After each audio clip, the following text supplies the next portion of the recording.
2 of our Mother's Day message today, for lack of something else to call it. Really is just a series of reflections. This is the second, and what I'm doing this morning is going through some memories, actually some pictures of what my mother meant to me, what she did for us in our early years, and these things stick in my mind.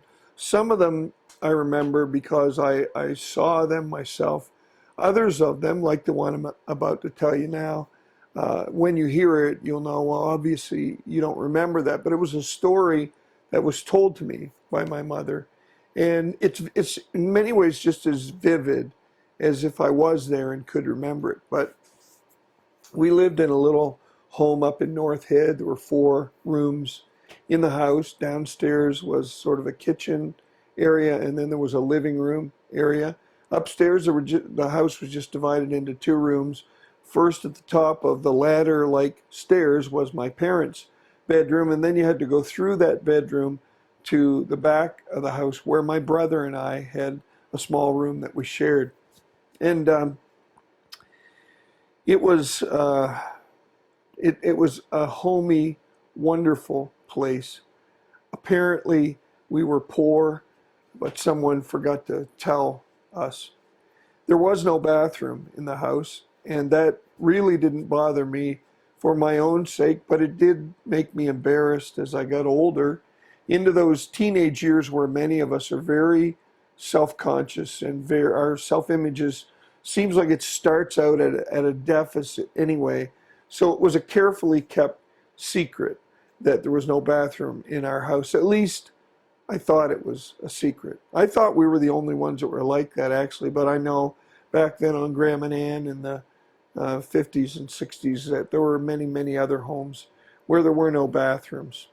So my mother used to, because the house was old and maybe hard to heat, she told me this story that when we were babies, my brother and I were a year and a half apart, she used to get a rocking chair out in that downstairs kitchen area, and she'd open the door of the oven and turn the oven on so that the oven would radiate heat to make it warmer in the kitchen. And she would hold myself in one arm in the rocker and my brother in the other arm, and she'd rock back and forth for hours, just nurturing by touch and presence. And she would pray a prayer repeatedly. The prayer that she prayed was that God would call us both to be in the ministry.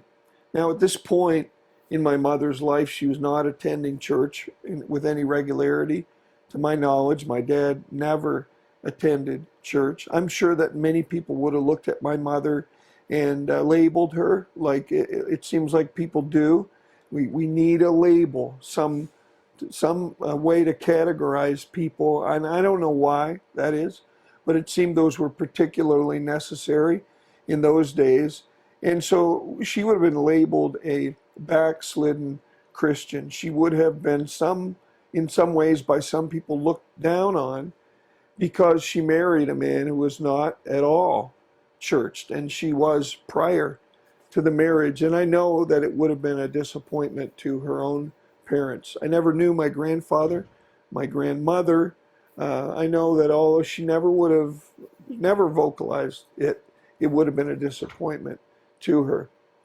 And so many people, having given my mother that category, a backslidden believer, would have felt that God would just simply not have heard her prayers. He would have only prayer, and I taught this, I think, as a preacher, and I was taught it, that the only prayer that God hears is a prayer of repentance when a person does not know Christ. But I don't believe that anymore. I believe that God heard my mother's prayers. And it's pretty obvious with my brother and I that calling was something that happened in our lives.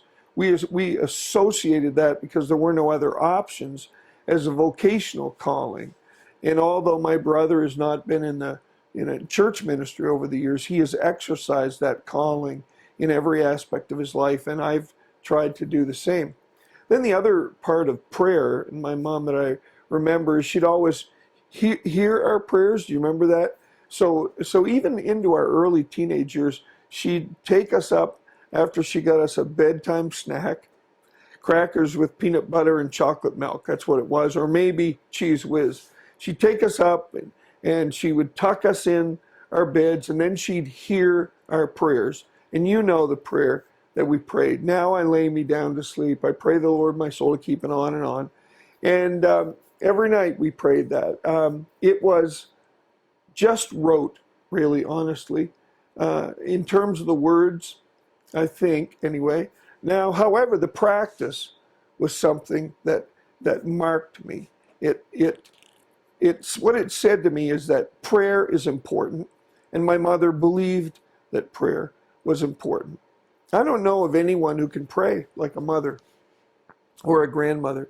You know what? And many of you who are listening or watching this today, you know what happens when your mother starts to pray for you.